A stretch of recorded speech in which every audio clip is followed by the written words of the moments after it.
Welcome to PD on the Go, the podcast that delivers bite-sized learning on communication, collaboration, and facilitation for busy teacher leaders.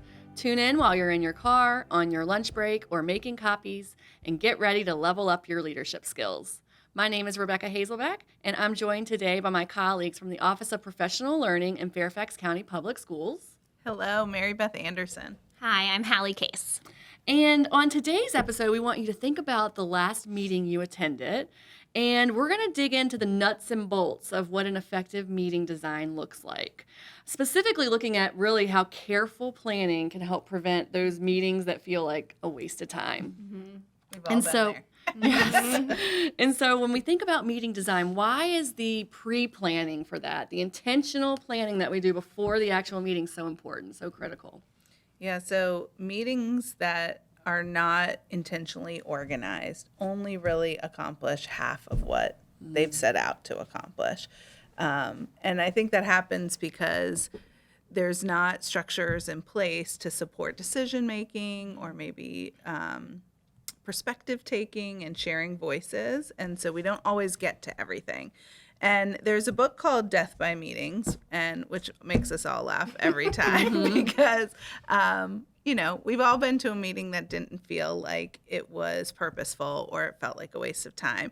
But in that book, it says that there's over 11 million meetings that are held every day in the U.S., and professionals perceive more than 50% of them as a waste of time. And that fact came from the 90s. So think about how many meetings we have now, especially now that we have virtual meetings to add into the mix too, right? Yeah, that's true. So true.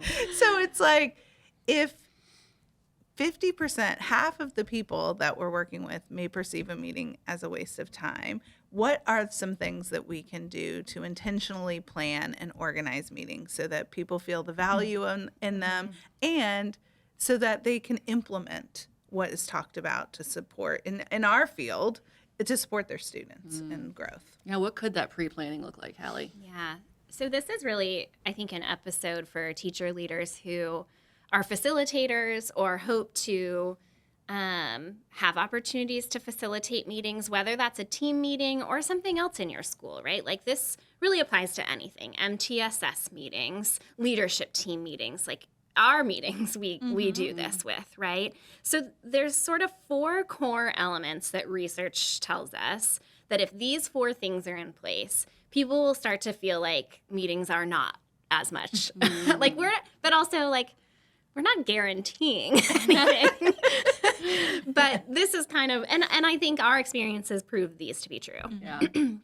So we'll talk a little bit about each one, but just to kind of front load it, the 4 are purpose, timing, participants, and methods and tools. So we'll talk about purpose first, which really we see often in agendas as outcomes. So that's kind of what like our work vernacular is an outcome. So maybe, Rebecca, do you want to talk a little bit about outcomes, just if no one's ever written one before? Like, how would you do that? Yeah, like it's helping them understand what it is they're going to be able to walk away being able to do after accomplishing that task. So I'm trying to think of one on the spot right now. Mary Okay, Beth, so if can you I think of had one? like a topic on a meeting agenda, and the topic was like, Data analysis. sure, data analysis. Like, how would you make that an outcome? Because that just saying data analysis does not tell me the purpose of the So meeting. like explore data from the summative assessment to determine action steps for next week's lesson. Okay, so you're really clear on the purpose. Like, when I leave this meeting, I'm going to have action steps for next week. Like, And I know when I come there, I know to recall that information and what I did to teach it. Well, how did my kids do? So I'm like prepared to have that conversation. Okay, so then you take the purpose, and as a facilitator, this is the pre-planning part, right? You do all of this before the meeting. That kind of leads into participants. So what really matters for participants is that they feel like it's essential for them to be there. That if, like, no one wants to go to a meeting and think, what am I even doing here? Yeah. They don't need me here. This is a waste of my time.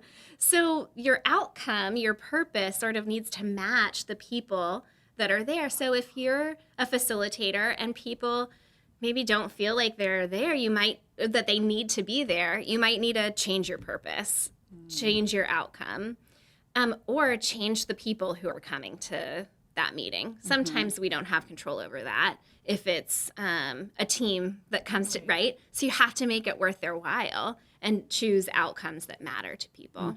And it makes me think, especially in like the elementary realm of CLTs, you might have a grade level team, but then the ESOL teacher comes and the AART comes, and they are taking time out of their busy schedule to attend. And sometimes I've often heard from specialists like, I don't really feel like I need to be there, but I want to be there. And so it makes me think, when we think about the participants and the people around the table, how do I plan for that purpose so that their voice is included into the conversation? Because yes, we do need to talk about the Unit 2 summative assessment to make action steps. And that might not directly involve the ESOL teacher going away and doing some action steps, but having their voice for the students that they serve, that we also serve in our classroom, can help us to come up with some better outcomes too. Okay, so then the last two, these sort of go together. They all really need to work together, but time and methods and tools. So, I feel like Mary Beth, we've had many podcast episodes on structures for a meeting, right? Like we talk about our CLT protocol library and other tools, because often teams rely solely on conversation in their meetings.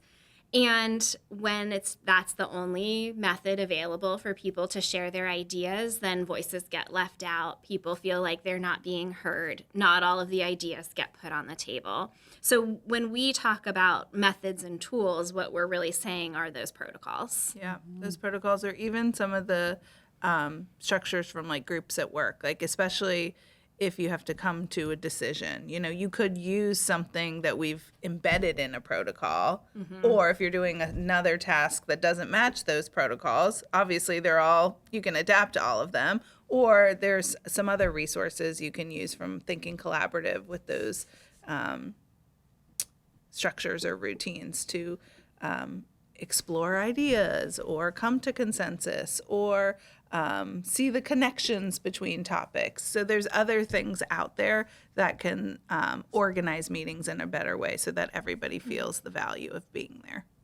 I think a really cool thing that I've seen teams do is use visible thinking routines from Harvard's Project Zero.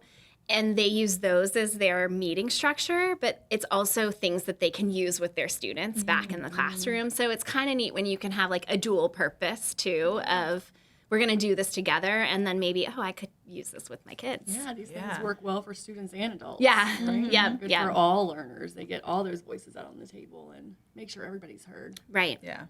So, and then the time is key, because you have to match it. If you only have an hour and you pick, maybe you have 3 purposes, 3 outcomes for your meeting, and you have a really structured protocol for everything, you're probably not going to get through all of it. Right. So there's some juggling in, do we need to talk about all 3 of those things?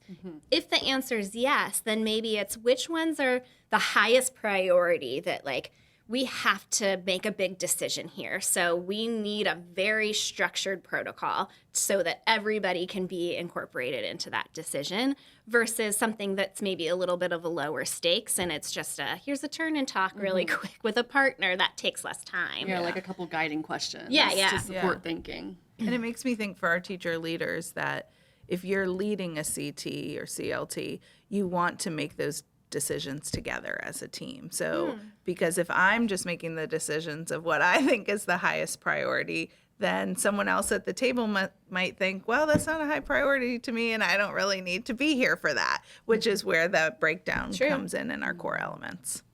All right. So what resources are we going to put for this one? Yeah, so we do have some links that we'll share. Mary Beth mentioned Groups at Work, and there's a free login site through that author's publisher. So we'll share the direct link, and you can go and find a slide for dozens of structures, and the PowerPoint slide. It's PowerPoint. You could make it Google Slides, but it's already made for you. So we'll share the link to that.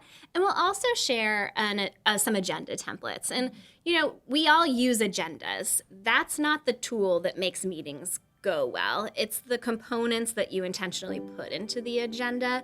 So maybe the next time you're crafting your meeting agenda, you'll think about which of these 4 things could you put in place that you didn't have before? Would it make it more effective for people? So we'll share those. All right, great. So thanks for joining us today, and you can find more resources and ideas related to today's topic on our Instagram at FCPS_PD, and join us next week for more PD on the go.